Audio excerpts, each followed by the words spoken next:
Hey, welcome to the Mod Golf YouTube channel. I am Colin Weston, your host.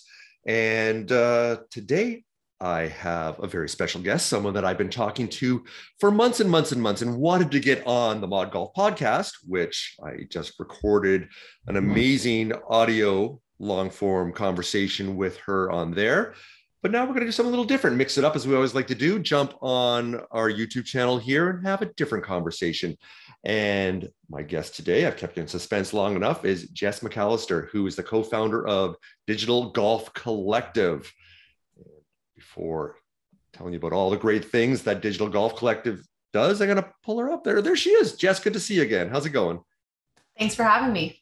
Absolutely. Absolutely. So, hey, we talked previously about all the great things you're doing with Digital Golf Collective. We talked about the backstory of the aha moment and kind of your purpose and your why and the opportunity that you and Sean, your co-founder, revealed and have moved forward with. So we're going to talk about things a little differently. We're going to talk about you. This is all about you. So I want to talk about your connection to entrepreneurship and what you're doing and what motivates you and kind of gives you the courage to try things in your approach. So I like to start with this. As an entrepreneur, did you see yourself early on as a kid or even going through school, whether it's high school and college? Did you have that entrepreneurial bug all your life before launching Digital Golf Collective? Or is this something that's just kind of come along? So tell us about that with your entrepreneurial journey. Sure. Growing up, I definitely did not see that or really have that. I kind of did what I was told to do. But what I did learn early on is I don't like being told what to do and being disciplined and all these things when I guess, didn't think of it as entrepreneurial, obviously, when I was little, until I got to high school and I knew I just wanted to work, right? I wanted to figure things out and want to make money so I can do and create. And that's kind of when it started. I never really knew what I would start or what I'd be doing as far as various businesses, but I knew there was something there. And it took a couple different businesses to get there.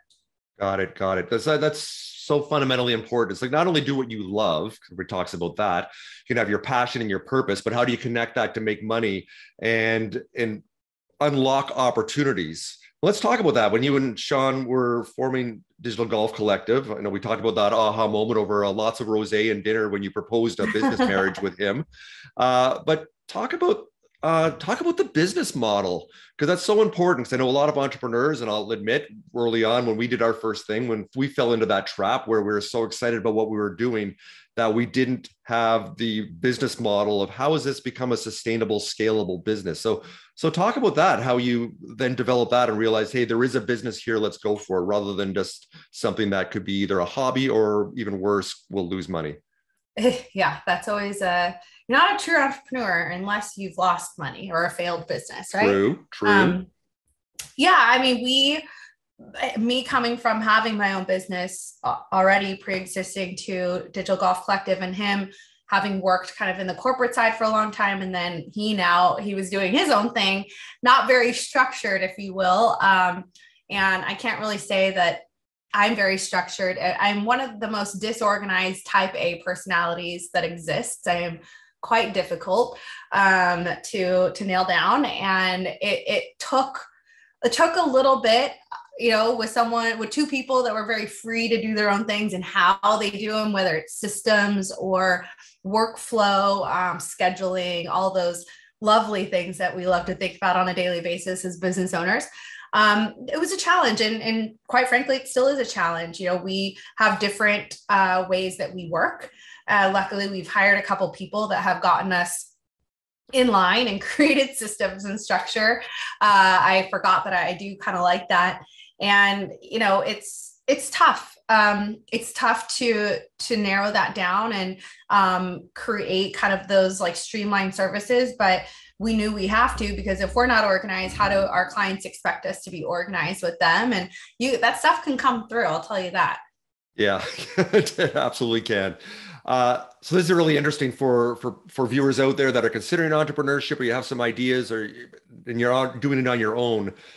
The power of a co-founder and someone that, yes, you're like-minded, you have the same vision, but you do bring different assets and abilities and experiences to the table here. So is it fair to say that that Sean's a little bit more organized than you are, and that certainly helps keep Oh you on God, track? no way. Uh, He's not. and that's a challenge. I'm already not. But again, it took us a while, and I really do think you used a word in our other conversation that really kind of struck us when COVID happened, right? We went from making millions of dollars to losing millions of dollars in 48 hours when COVID hit, and pivoting how we approach our work and our structure and our clients. And that really kind of lit a fire under our bum of like, we need to get our, what together, or we're not going to have a business. You know what I mean? And I think it does take major moments to sometimes change the way you think about things, change the way you do things, because you kind of have to, whether you like it or not. And I have to say, as there's different types of entrepreneurs, right? People that just jump into stuff without a plan, without a business plan. And I'll tell you, we did not have a business plan. We're like, this is what we're good at. This is what we can do, this is what we can't do. Like, all right, let's go, let's do it. Right. And we flew.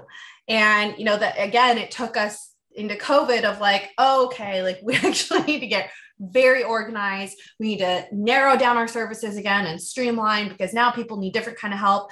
And sometimes it is hard to accept change as an entrepreneur when you feel like what you're doing has momentum and you're good at that, right? Having a plan, I think, is really important. I would say like I had more of a vision than an actual plan, and I think he did too. And that's the difference, right? Now that we're in this position of very large success, we've been able to actually write out like, okay, what is it? Like, what are we offering the world, right? That can also change and ebb and flow. And we've done that. We've actually mitigated some services because we just felt like it wasn't fulfilling to us, which our happiness and is really important to us, because it like can impede on our effectiveness, right? And creating a passion-based organization and company, we have to stay passionate about it, because that's what fuels us and that's what makes us really good at our job. But yeah, I mean, I would say having a plan is important. Highly recommend it. We're actually getting ready to launch 2 other companies on the side of Digital Golf Collective, and as if we didn't have enough going on. And so that a lesson learned from Digital Golf Collective is like, okay, let's have a plan this time. And, these things have been baking for about a year, and we're finally at a point where we feel good and confident. And I will say, planning out and having those strategies really, I think, creates confidence too in what you're doing. Absolutely. Absolutely. And it is such that balance with entrepreneurship that, and I know a lot of entrepreneurs that wait and wait and wait. They think things have to be perfect. As we know, there is no perfect. You have to unlearn that. Everything we learned in school, whether it's high school or college, the pass or fail, that stigma attached to failing, you just have to try stuff and put it out there. And it sounds like you and Sean have done that.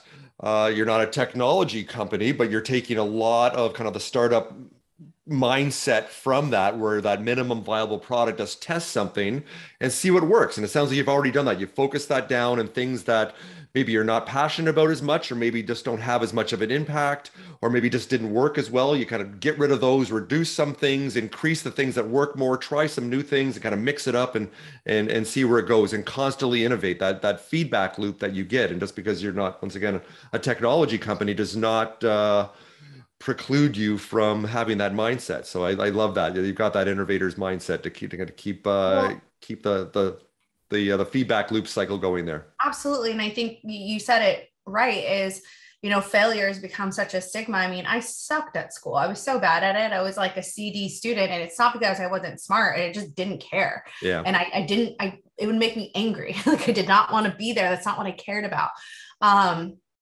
And my poor parents, right?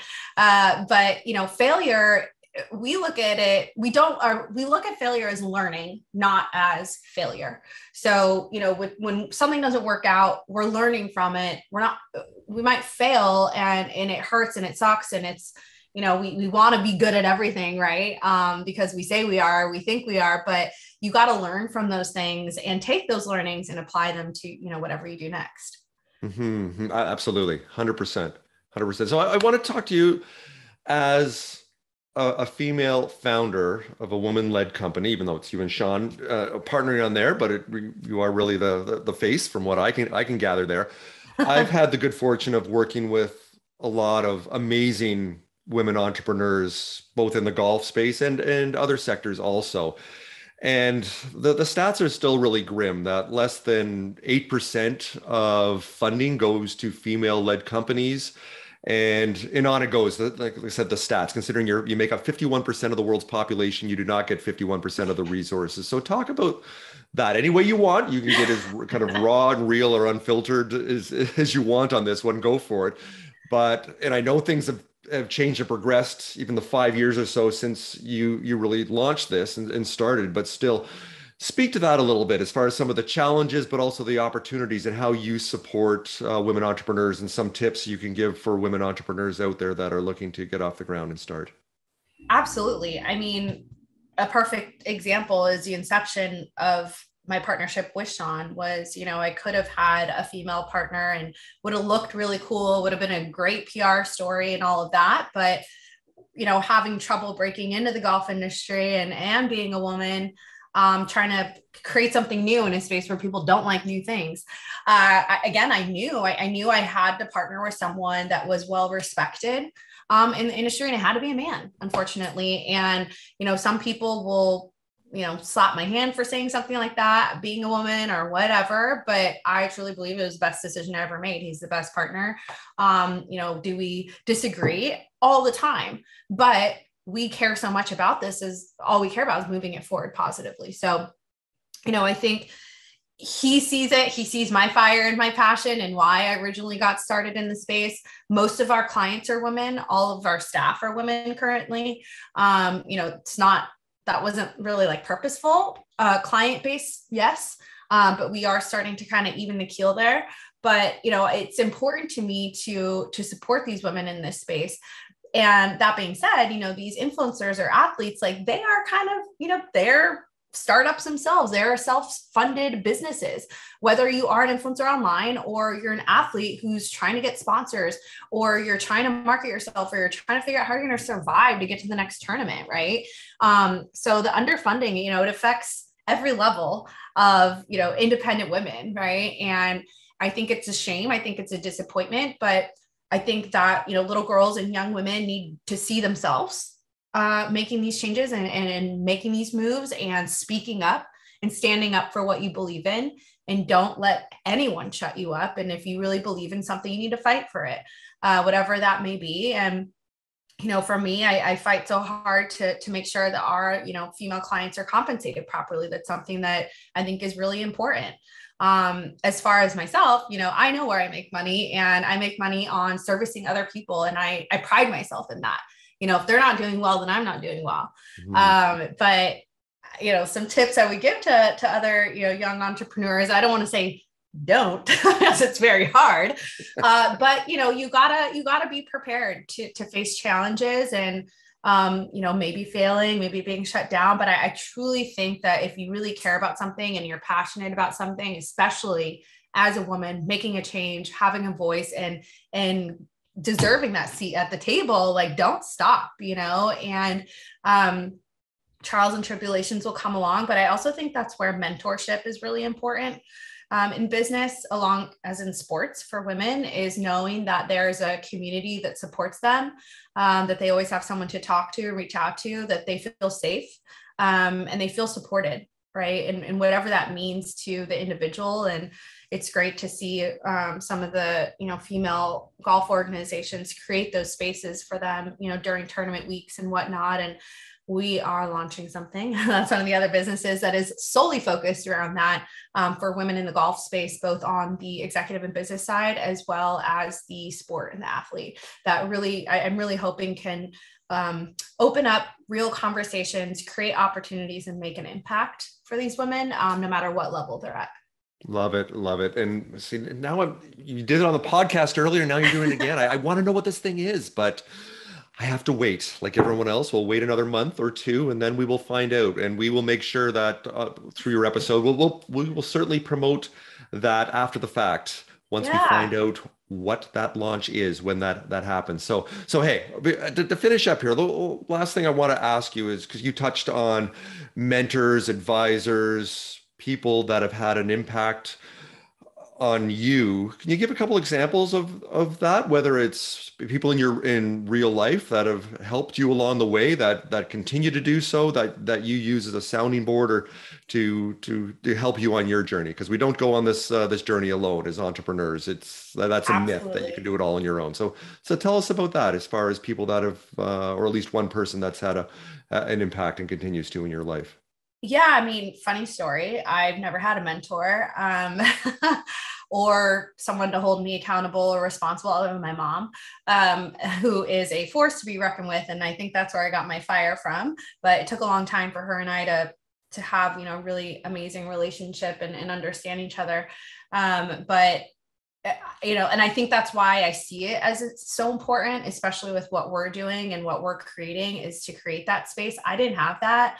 And maybe it's on me. Maybe I never asked because I am surrounded by so many incredible women that are business owners, entrepreneurs. They've sold companies, they just do so many cool things. And, being able to have those raw and open conversations, whether it be with your girlfriends or your friends that you make within your industry, I think are really important.